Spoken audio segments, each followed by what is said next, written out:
Feed ഫുട്ബോളിൻ്റെ മറ്റൊരു എപ്പിസോഡിലേക്ക് എല്ലാവർക്കും സ്വാഗതം. ചില ഫുട്ബോൾ സൊറകളാണ് ഈ വീഡിയോയിൽ നമ്മൾ ഡിസ്കസ് ചെയ്യാൻ പോകുന്നത്. നമുക്ക് ആദ്യം തന്നെ ബാഴ്സലോണയുടെ ചില സൊറകളിൽ നിന്ന് തുടങ്ങാം. എന്താണ് ബാഴ്സലോണയുടെ ഫസ്റ്റ് ക്യാപ്റ്റൻ കൂടിയായിട്ടുള്ള മാർക്ക് ആൻഡ്രെ ടെർ സ്റ്റെഗനും ബാഴ്സലോണയും തമ്മിലുള്ള ഏറ്റവും പുതിയ വിഷയം, ഏറ്റവും പുതിയ വിവാദം എന്താണ് എന്നതിനെക്കുറിച്ച് നമുക്ക് സംസാരിക്കാം. അപ്പോൾ എന്താണ് നമുക്കറിയാം, ഈ ടെർ സ്റ്റെഗനെ സംബന്ധിച്ചിടത്തോളം ആൾക്ക് ഇപ്പോൾ 33 വയസ്സായി. ജർമ്മൻ കീപ്പറാണ്. ആളുടെ നിലവിലത്തെ ബാഴ്സലോണ കോൺട്രാക്റ്റിൽ ഇനിയും 3 വർഷം കൂടി ബാക്കിയുണ്ടെന്നുള്ള കാര്യമാണ്. 2028 വരെ അദ്ദേഹത്തിൻ്റെ കോൺട്രാക്റ്റ് ബാക്കിയുണ്ട്. 2023 ചങ്ങായി 5 വർഷത്തെ കോൺട്രാക്റ്റ് സൈൻ ചെയ്തിട്ടുണ്ടായിരുന്നത്. അതായത് 31 വയസ്സുള്ള കാര്യത്തിലാണ് ചങ്ങായി ഈ 5 വർഷത്തെ കോൺട്രാക്റ്റ് സൈൻ ചെയ്തത്. അതായത് 36 വയസ്സ് വരെ ബാഴ്സലോണയിൽ ഉണ്ടാകും എന്നുള്ള തരത്തിലുള്ള കോൺട്രാക്റ്റ്. അപ്പോൾ ആദ്യം തന്നെ ചോദിക്കേണ്ടത്, എന്തിനാണ് അത്തരത്തിലുള്ളൊരു വലിയ കോൺട്രാക്റ്റ് ആ ഒരു സാഹചര്യത്തിൽ അദ്ദേഹത്തിന് കൊടുത്തത്? അതാണ് ആദ്യം ചോദിക്കേണ്ട ചോദ്യം. അപ്പോൾ അത് ബാഴ്സലോണ ബോർഡാണ് ഉത്തരം പറയേണ്ടതായിട്ടുള്ളത്. മറ്റൊന്ന്, എന്താണ് ലേറ്റസ്റ്റ് വിഷയം എന്ന് വെച്ച് കഴിഞ്ഞാൽ, ചെങ്ങായിക്ക് പിന്നെ ഒരു ബാക്ക് സർജറിയുടെ ആവശ്യമുണ്ട്. അപ്പോൾ അതുകൊണ്ട് ചെങ്ങായി ഇപ്പോൾ ബാക്ക് സർജറി ചെയ്തിരിക്കുകയാണ്. ഓക്കെ, കഴിഞ്ഞ സീസണിലും ചെങ്ങായി ബാക്ക് സർജറി ചെയ്തിട്ടുണ്ടായിരുന്നു. അപ്പോൾ തൻ്റെ ഈ ഒരു സിറ്റുവേഷനെ കുറിച്ച് സോഷ്യൽ മീഡിയയിലൂടെ ഫാൻസിനോട് പറയുകയാണ് എന്താണ് സംഭവിച്ചുകൊണ്ടിരിക്കുന്നത്. വളരെ വ്യക്തമായിട്ട് പറയുകയാണ്, കഴിഞ്ഞ തവണ ബാക്ക് സർജറി ചെയ്തപ്പോൾ 66 ദിവസം കൊണ്ട് ഞാൻ റിക്കവർ ചെയ്തു. ഇത്തവണ 3 മാസം എടുത്തുകൊണ്ട് ഞാൻ തിരിച്ചു വരും എന്നുള്ളതാണ്. അപ്പോൾ ഈ 3 മാസമാണ് ഇപ്പോൾ വലിയ വിവാദമായിട്ട് മാറിയിട്ടുള്ളത്. എന്തുകൊണ്ടാണത് വിവാദമായിരിക്കുന്നത് വെച്ചാൽ, ബാഴ്സലോണയെ സംബന്ധിച്ചിടത്തോളം ഇപ്പോഴും ഫൈനാൻഷ്യൽ പ്രശ്നങ്ങളുണ്ട്. പ്ലേയേഴ്സിനെ രജിസ്റ്റർ ചെയ്യാനുള്ളൊരു പ്രശ്നം ഇപ്പോഴും നിലകൊള്ളുന്നുണ്ട് എന്നുള്ളത് ലപ്പോർട്ട തന്നെ പറഞ്ഞിരിക്കുകയാണ്. ലപ്പോർട്ട തന്നെ ഇൻ്റർവ്യൂവിൽ ആ കാര്യം വ്യക്തമാക്കിയിട്ടുണ്ട്. നേരത്തെ ഒരു 2 മാസം മുമ്പൊക്കെ അദ്ദേഹം ഇൻ്റർവ്യൂ കൊടുക്കുന്ന സാഹചര്യത്തിൽ പറഞ്ഞത് യാതൊരു പ്രശ്നവും ഇവിടെ ഇല്ല, നമ്മൾ 1:1 റൂളിലേക്കൊക്കെ തിരിച്ചെത്തിയിട്ടുണ്ട്, പ്ലേയേഴ്സിനെ സൈൻ ചെയ്യാനോ രജിസ്റ്റർ ചെയ്യാനോ ഒരു പ്രശ്നമില്ല എന്നാണ് അദ്ദേഹം പറഞ്ഞിട്ടുണ്ടായിരുന്നത്. പക്ഷേ ഇപ്പോൾ അദ്ദേഹം തന്നെ പറയുന്നുണ്ട്, എന്താണ് വേജ് ബില്ലുമായി ബന്ധപ്പെട്ട് ചില പ്രശ്നങ്ങളുണ്ട്, അതുകൊണ്ട് രജിസ്റ്റർ ചെയ്യാനുള്ള ചില ബുദ്ധിമുട്ടുകളുണ്ട് എന്നുള്ളത് അദ്ദേഹം തന്നെ വ്യക്തമാക്കിയിട്ടുണ്ട്. അപ്പോൾ ചങ്ങായി തന്നെ ഇടയ്ക്കിടയ്ക്ക് ഇങ്ങനെ വാക്ക് മാറ്റിക്കൊണ്ടിരിക്കുകയാണ്. അപ്പോൾ ഇവിടെ എന്താണ് ഈ 3 മന്ത്സിൻ്റെ വിവാദം? ഇപ്പോൾ കഴിഞ്ഞ സീസണിൽ തന്നെ ബാഴ്സലോണ ഇപ്പോൾ ഡാനി ഓൾമോയൊക്കെ എങ്ങനെയാണ് രജിസ്റ്റർ ചെയ്തത് എന്ന് വെച്ച് കഴിഞ്ഞാൽ, ആ ഒരു സാഹചര്യത്തിൽ ഒരു ലൂപ്പ് ഹോൾ ഉണ്ട്. ഈ ലാലീഗയുടെ ലൂപ്പ് ഹോൾ എന്ന് പറയാൻ പറ്റില്ല, എന്താ പറയുക, ഒരു അഡ്വാൻറ്റേജാണത് ടീമുകൾക്ക് വേണമെങ്കിൽ എടുക്കാൻ പറ്റുന്നത്. അതായത് ലോങ് ടേം ഇഞ്ചുറി ആർക്കെങ്കിലൊക്കെ പറ്റിക്കഴിഞ്ഞാൽ, അതായത് 4 മാസമെങ്കിലും മിനിമം ഏതെങ്കിലും പ്ലെയർ ഔട്ടായി കഴിഞ്ഞാൽ ആ പ്ലെയറിൻ്റെ സാലറിയുടെ 80% വേജ് ബില്ല് നമുക്ക് മറ്റൊരു പ്ലെയറിന് രജിസ്റ്റർ ചെയ്യാനായിട്ട് യൂസ് ചെയ്യാൻ പറ്റും. ആ രീതിയിൽ ക്രിസ്ത്യൻസൻ്റെ ഇഞ്ചുറിയുമായി ബന്ധപ്പെട്ടുള്ള ആ ഒരു സിറ്റുവേഷനിലാണെന്ന് തോന്നുന്നു ഡാനി ഓൾമോയെ കഴിഞ്ഞ സീസണിൽ ബാഴ്സലോണ രജിസ്റ്റർ ചെയ്തിട്ടുണ്ടായിരുന്നു സീസണിൻ്റെ തുടക്കത്തിൽ. അപ്പോൾ ഇവിടെ ഈ ടെർ സ്റ്റെഗൻ വലിയ സാലറിയാണ് ബാഴ്സലോണയിൽ മേടിച്ചുകൊണ്ടിരിക്കുന്ന കാര്യം ഓർക്കേണ്ടതായിട്ടുണ്ട്. അപ്പോൾ പുള്ളിക്കാരൻ്റെ ഈ ഒരു ഇഞ്ചുറി സിറ്റുവേഷൻ മിനിമം 4 മാസമെങ്കിലും പുറത്തിരിക്കേണ്ട ഒരു സാഹചര്യം വന്നു കഴിഞ്ഞാൽ ഈ ഗാർസിയ പോലുള്ള റാഷ്ഫോർഡിനെ പോലെയുള്ള പ്ലേയേഴ്സിനെ രജിസ്റ്റർ ചെയ്യാനായിട്ട് യൂസ് ചെയ്യാൻ പറ്റും ആളുടെ 80% ആ ഒരു പിന്നെ വേജ് ബില്ലിൻ്റെ ആ ഒരു സംഭവം യൂസ് ചെയ്തുകൊണ്ട്. പക്ഷേ ടെർ സ്റ്റെഗൻ വളരെ കൃത്യമായിട്ട് 3 മാസമാണ് ഞാൻ പുറത്തിരിക്കുന്നത് എന്നുള്ളത് വ്യക്തമാക്കിയിരിക്കുകയാണ്. അപ്പോൾ ഇതാണിപ്പോൾ വിവാദങ്ങൾക്ക് ഭയങ്കരമായിട്ട് ആക്കം കൂട്ടിയിരിക്കുന്നത്. ഒന്നാമത്, ടെർ സ്റ്റെഗൻ ഹാപ്പി അല്ലത്ര. ജോവാൻ ഗാർസിയയും അതേപോലെ തന്നെ ഷെസ്നിയുടെയും ഒക്കെ കോൺട്രാക്റ്റുമായി ബന്ധപ്പെട്ട് കാര്യങ്ങൾ സോർട്ട് ഔട്ട് ചെയ്ത് ഗാർസിയ സൈൻ ചെയ്യുന്നു, ഷെസ്നിക്ക് കോൺട്രാക്ട് എക്സ്റ്റൻഷൻ കൊടുക്കുന്നു, ഇനാക്കി പെനി അവിടെ ഉണ്ട്. അപ്പോൾ ടെർ സ്റ്റെഗനെ സംബന്ധിച്ചിടത്തോളം എന്താണ്, കുറച്ച് ഈഗോ അടിച്ചിട്ടുണ്ട്. അപ്പോൾ വളരെ വ്യക്തമായിട്ട് പറഞ്ഞിരിക്കുകയാണ് 3 മാസമാണ് പുറത്തിരിക്കുന്നത്. ഇത് പറയേണ്ടതായിട്ടുള്ള പുള്ളിക്കാരനല്ല.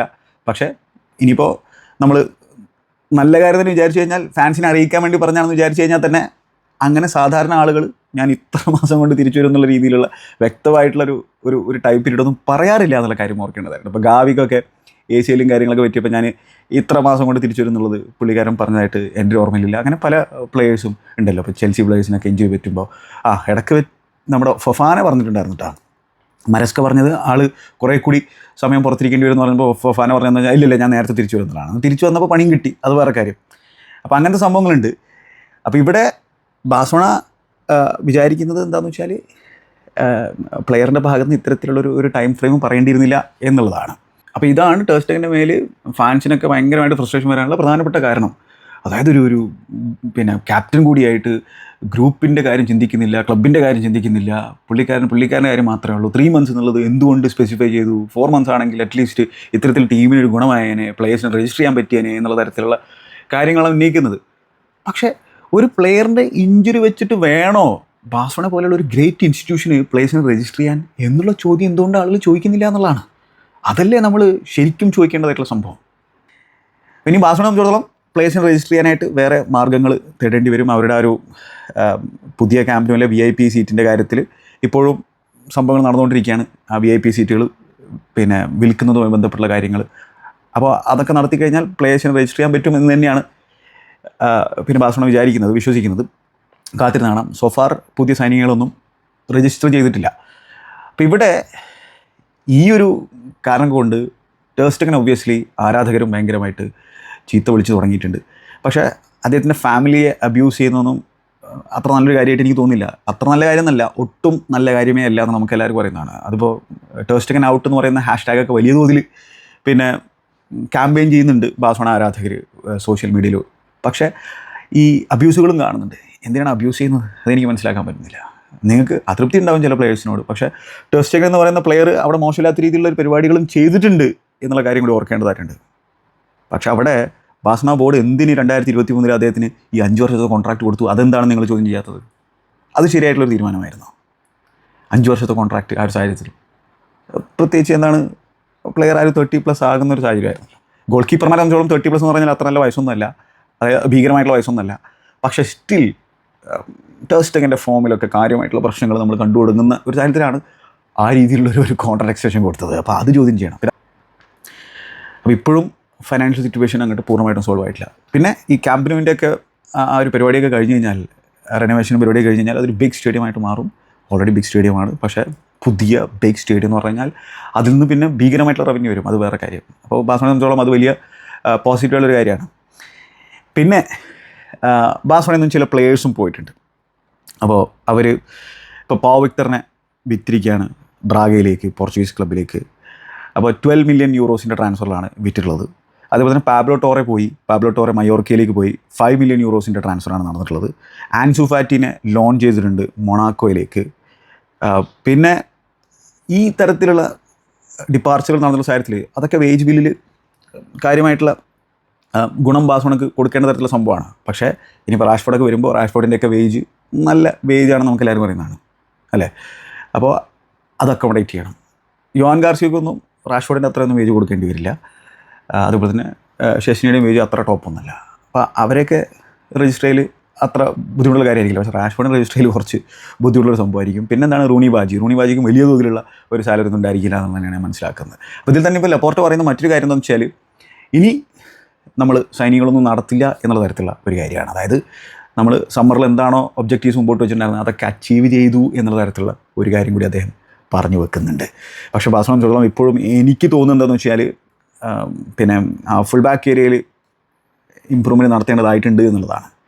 അപ്പോൾ അതുകൊണ്ടാണ് അവർ ഗ്രിമാൽഡോയും അതേപോലെ തന്നെ ഡംഫ്രീസിൻ്റെ പേരൊക്കെ നമ്മൾ കേൾക്കുന്നുണ്ടായിരുന്നത്. ഇനിയിപ്പോൾ മാർക്കറ്റ് ഓപ്പർച്യൂണിറ്റി വന്നു കഴിഞ്ഞാൽ അവർ വീണ്ടും ഇടപെടാനുള്ളൊരു സാധ്യതയുണ്ട്. മൊത്തത്തിൽ തള്ളികളേണ്ട ലപ്പോർട്ട് പറയുന്നതെന്നുള്ളതാണ് എൻ്റെ ഒരു കാഴ്ചപ്പാട്. പക്ഷേ ആൾ പറയുന്നതെന്ന് വെച്ചാൽ ഇനിയിപ്പോൾ എന്താണ് റിസർവ് ടീമിൽ നിന്ന് പ്ലേയേഴ്സിനെ മെയിൻ ടീമിലേക്ക് ഇൻറ്റഗ്രേറ്റ് ചെയ്യാനുള്ള പരിപാടി കൂടി ഉണ്ട് വീണ്ടും എന്നുള്ളതാണ്. അപ്പോൾ ഹാൻസി ഫ്ലിക്കിനെ സംബന്ധിച്ചിടത്തോളം ഹാൻസി ഫ്ലിക്ക് ടീമിൽ അറ്റാക്കിംഗ് ഏരിയയിൽ റീഇൻഫോഴ്സ്മെൻറ്റ് വേണം എന്നുള്ളത് ലപ്പോർട്ടയോട് പറഞ്ഞിട്ടുണ്ടായിരുന്നു അത്ര. അത് ലപ്പോർട്ട് തന്നെ പറയുന്നുണ്ട്. അപ്പോൾ ആ രീതിയിലാണ് ഇപ്പോൾ റാഷ്ഫോർഡിനെ കൊണ്ടുകൊടുത്തിരിക്കുക എന്നുള്ളതാണ്. ലൂയിസ് ഡിയാസിനൊക്കെ കൊണ്ടുവരാൻ ശ്രമിച്ചിട്ടുണ്ടായിരുന്നു. നീക്കോ വില്യംസിനെ കൊണ്ടുവരാൻ ശ്രമിച്ചിട്ടുണ്ടായിരുന്നു. നീക്കോ വില്യംസ് തേച്ചിട്ടുള്ള കാര്യം നമുക്കറിയുന്നതാണ്. ലൂയിസ് ഡിയാസ് വളരെ എക്സ്പെൻസീവ് ആയിട്ടുള്ള ഒരു ഡീലാണ്. മിക്കവാറും ബയൺ മണിക്കിലേക്കാണ് ചങ്ങായി പോകുക എന്നുള്ളതാണ് നമ്മൾ പറഞ്ഞു കേൾക്കുന്നത്. അണ്ടർ 80 മില്യൺ യൂറോസിൻ്റെ പാക്കേജിലാണ് ലൂയിസ് ഡിയാസ് ബയണിലേക്ക് പോകുന്നത്. എന്തായാലും ആ തുക കൊടുത്തുകൊണ്ട് ബാഴ്സലോണയിലേക്ക് ലൂയിസ് ഡിയാസിനെ കൊണ്ടുവരാതിരുന്നത് വളരെ നല്ലൊരു കാര്യം തന്നെയാണ്. പക്ഷേ ഡെക്കോ കാര്യമായിട്ട് ചങ്ങായുടെ പുറകിലുണ്ടായിരുന്നു. അപ്പോൾ ഇവിടെ ഹാൻസി ഫ്ലിക്ക് സംബന്ധിച്ചോളം ടീമിനെ റിഫ്രഷ് ചെയ്യാൻ ആഗ്രഹമുണ്ട്. പക്ഷേ കാര്യമായിട്ടുള്ള സൈനികളൊന്നും ബാഴ്സലോണ നടത്തിയിട്ടില്ല. ആ ഒരു ഫുൾ ബാക്ക് ഏരിയയിൽ ഇമ്പ്രൂവ്മെൻറ്റ് വേണം തന്നെയാണ് ഞാനിപ്പോഴും വിശ്വസിക്കുന്നത്. പിന്നെ നല്ലൊരു സെൻറ്റർ ബാക്കിൽ കിട്ടിയാലും നല്ലൊരു കാര്യമായിരിക്കും ബാഴ്സലോണ സംബന്ധിച്ചിടത്തോളം. എന്തായാലും ഹാൻസി ഫ്ലിക്ക് വലിയ ഗ്രീഡി ആയിട്ടുള്ളൊരു മാനേജറല്ല. ഒന്ന് ആലോചിക്കുക, വേറെ ഏതെങ്കിലും ഒരു മാനേജറാണ്. ഇപ്പോൾ ആൻ്റോണിയോ കോണ്ടയുടെ കാര്യം തന്നെ എടുത്ത് നോക്കിയാൽ, ആൻ്റോണിയോ കോണ്ടെ ഇപ്പോൾ സ്കുഡറ്റോ നാപ്പോളിക്ക് നേടിക്കൊടുത്തതിന് ശേഷം ആൾ കൃത്യമായിട്ടുള്ള ഡിമാൻഡാണ് ഡിലോറൻറ്റിസ് എന്ന് പറഞ്ഞ നാപ്പോളിയുടെ പ്രസിഡൻറ്റിന് മുമ്പിലേക്ക് വെച്ചിട്ടുണ്ടായിരുന്നത്.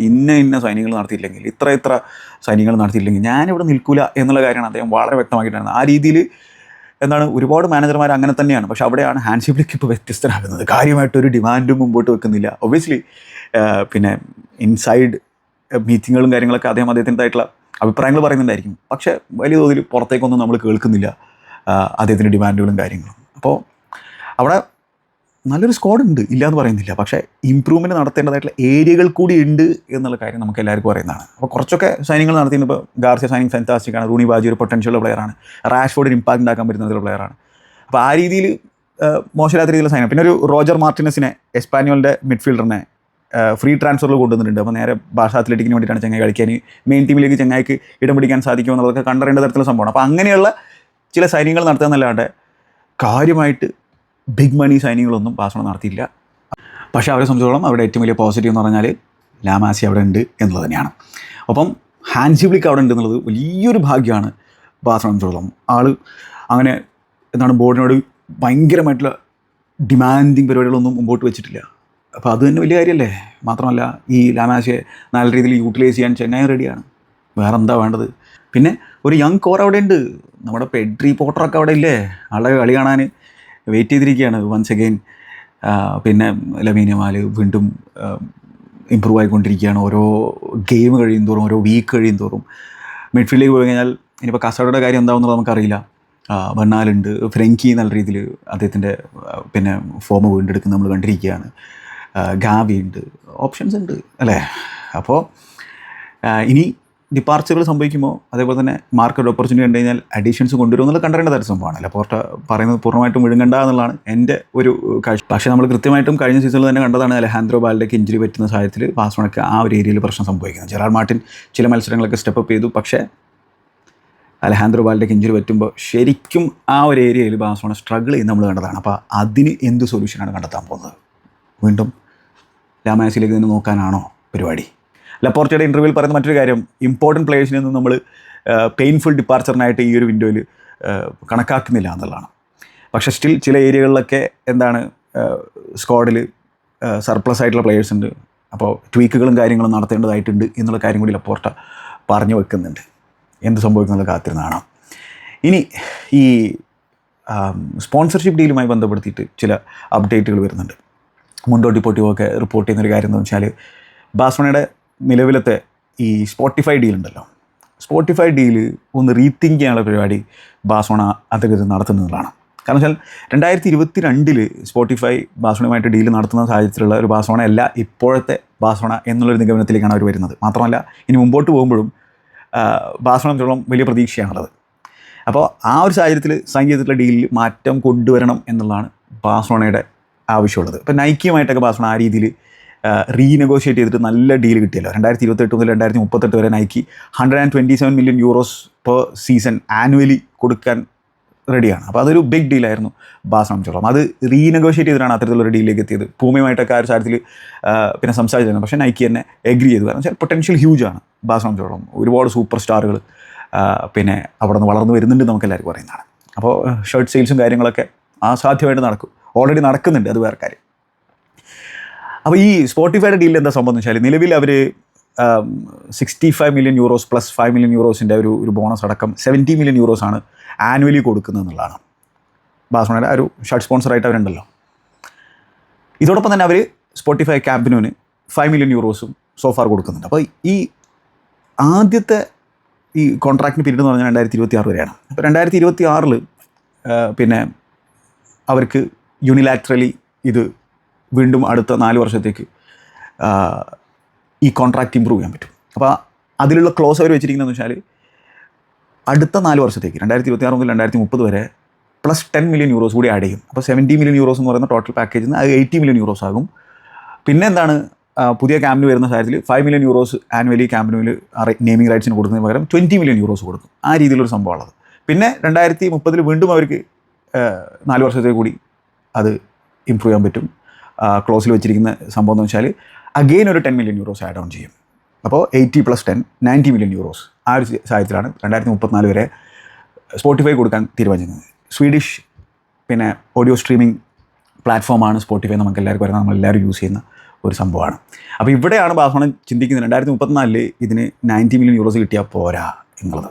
അപ്പോൾ അത് റീനെഗോഷിയേറ്റ് ചെയ്യാൻ ആ രീതിയിലുള്ളൊരു പരിപാടിയാണ് അവർ നടത്തുന്നത്. അത് മിക്കവാറും റീനെഗോഷിയേറ്റ് ചെയ്തിട്ട് നല്ലൊരു തുക മേടിക്കാൻ തന്നെയായിരിക്കും ബാഴ്സലോണ ശ്രമിക്കുന്നുണ്ടായിരിക്കുക. അപ്പോൾ കാത്തിരുന്നാളം എന്തവിടെ സംഭവിക്കുന്നത്. അപ്പോൾ ഇതൊക്കെ ബാഴ്സലോണ ഫൈനാൻഷ്യൽ കാര്യങ്ങളിൽ ഇമ്പ്രൂവ്മെൻറ്റ് കൊണ്ടുവരാൻ ശ്രമിക്കുന്ന സംഭവങ്ങളാണ്. ഒപ്പം ആ ഒരു VIP സീറ്റുകളും സംഭവങ്ങളൊക്കെ. പക്ഷേ സ്റ്റിൽ കോറായിട്ടുള്ള പ്രശ്നം, ബാഴ്സലോണയുടെ ആ ഒരു ഫൈനാൻഷ്യൽ പ്രശ്നം എന്തായാലും സോൾവ് ചെയ്യേണ്ടതായിട്ടുണ്ട്. ഇത്രയും നാളായില്ലേ.